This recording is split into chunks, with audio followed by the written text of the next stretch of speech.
श्री रामचरितमानस पावन पाठ अयोध्या कांड दोहा संख्या 150 से 153 तक।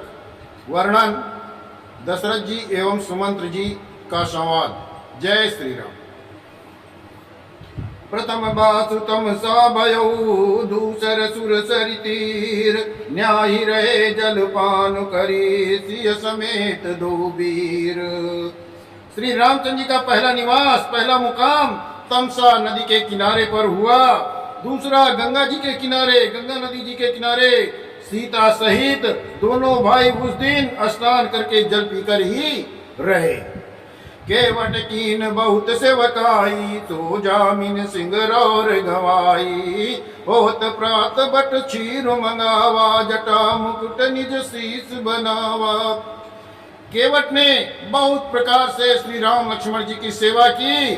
वो रात सिंगरौर श्रृंगवेरपुर में ही बिताई।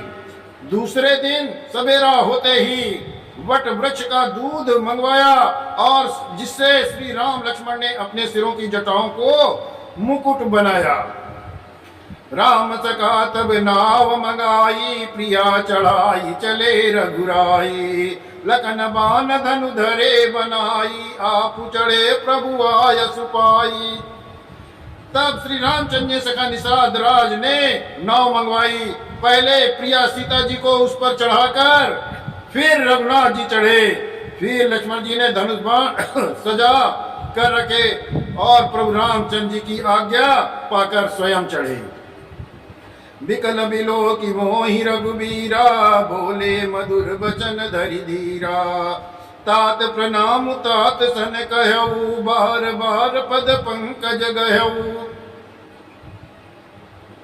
मुझे व्याकुल देखकर श्री रामचंद्र जी धीरज धरकर मधुर वचन बोले, हे तात पिताजी से मेरा सादर प्रणाम कहना और मेरी ओर से बार बार उनके चरण कमल पकड़ना। कर विपाय परि विनय बहोरी तात करिय जनि चिंता मोरी। बन मग मंगल कुशल हमारे कृपानुग्रह पुण्य तुम्हारे। फिर पांव पकड़कर विनती करना कि हे पिताजी आप मेरी चिंता न कीजिए। आपकी कृपा अनुग्रह और पुण्य से वन में मार्ग में हमारा कुशल मंगल होगा। तुम्हारे अनुग्रह तात कानन जात सब सुख पाई हो। प्रतिपाली आय सुकुशल देखन पाए पुनि फिर आई हो। जननी सकल परितोषि परि परि पाए कर बिनती घनी। तुलसी करऊ सोई जतनु जई कुशली रही कुशल धनी। हे पिताजी आपके अनुग्रह से बन जाते हुए सब प्रकार से सुख पाऊंगा। आज्ञा का भली भांत पालन करके चरणों का दर्शन करने कुशल पूर्वक फिर लौट आऊंगा।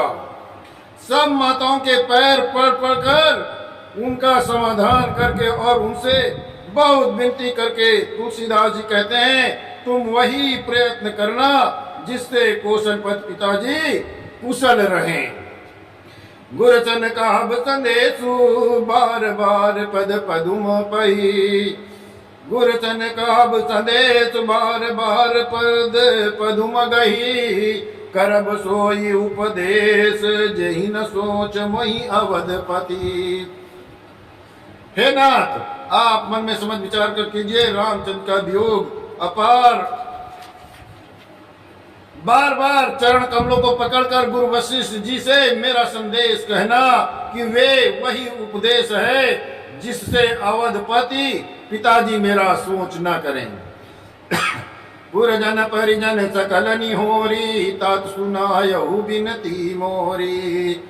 सोई सब भांति मोर हितकारी जाते रह नर नाहु सुखारी। हे तात सब पूर्ववासियों और कुटुंबियों से निहोरा अनुरोध करके मेरी विनती सुनाना कि वो वही मनुष्य मेरा सब प्रकार से हितकारी है जिसकी चेष्टा से महाराज सुखी रहे। कब संदेश भरत के आए नीत न तजिय पद राज पद पाए।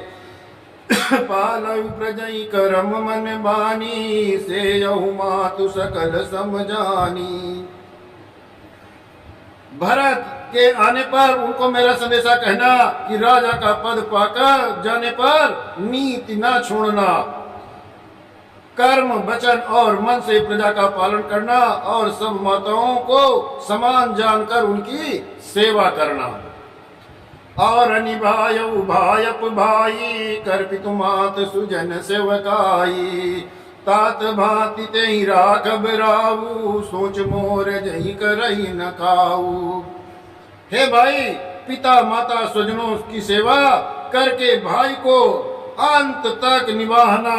हे तात, राजा पिताजी को उसी प्रकार से रखना जिससे वे कभी किसी तरह भी मेरा सोच ना करें।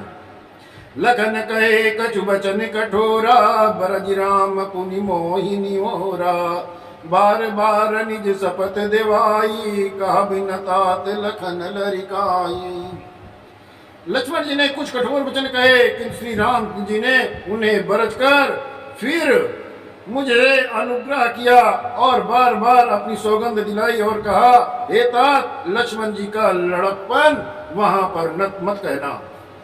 कई प्रणाम कछु कान लिया, श्री भाई शिथिल सने, तकित बचन लोचन सजल, पुलक पल्लवित देह। प्रणाम कर कर सीता जी भी कुछ कहने लगी थी, परंतु उसने बस वे शिथिल हो गई, उनकी वाणी रुक गई, नेत्रों में जल भर आया और शरीर रोमांच में से व्याप्त हो गया। तई अवसर रघुबर रुक पाई, केवट पारही नाव चलाई, रघुकुल तिलक चले यही भांति, देख उठाट कुलित धरि छाती। उस समय श्री रामचंद्र का रुक पाकर केवट ने पार जाने के लिए नाव चला दिया। इस प्रकार रघुवंश तिलक श्री रामचंद्र जी चल दिए और मैं छाती पर बज रखकर खड़ा खड़ा देखता रहा।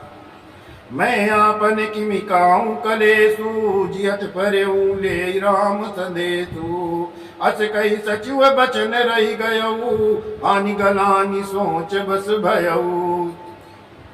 मैं अपने क्लेश को कैसे कहूं जो श्री रामचंद्र जी का संदेशा लेकर जीता ही लौट आया। ऐसा कहकर मंत्री की वाणी रुक गई, वे चुपचाप हो गए और वे हानि की ग्लानि और सोच के बस हो गए। सूत बचन सुनत ही नर नाहू, पर उधर निउर दारुन दाहू, तलपत विषम मोह मन मापा, माजा मनहु मीन कहूँ व्यापा। सारथी सुमंत के वचन सुनते ही राजा पृथ्वी पर गिर पड़े, उनके हृदय में भयानक जलन होने लगी, वे तड़पने लगे, उनका मन भीषण मोह से व्याकुल हो गया, मानो मछली को मांझा व्याप गया हो, पहली वर्षा का जल लग गया हो। कर बिलाप सब रोवई रानी, माँ विपत्ति की मिजाई बखानी, सुनि बिलाप दुखहूँ दुख लागा, धीरजहूँ कर धीरज भागा। सब रानियां बिलाप करके रोने लगी। उनका महान विपत्ति कैसे वर्णन किया जाए। उस समय के विलाप को सुनकर दुख को भी दुख लगा और धीरज का भी धीरज भाग गया।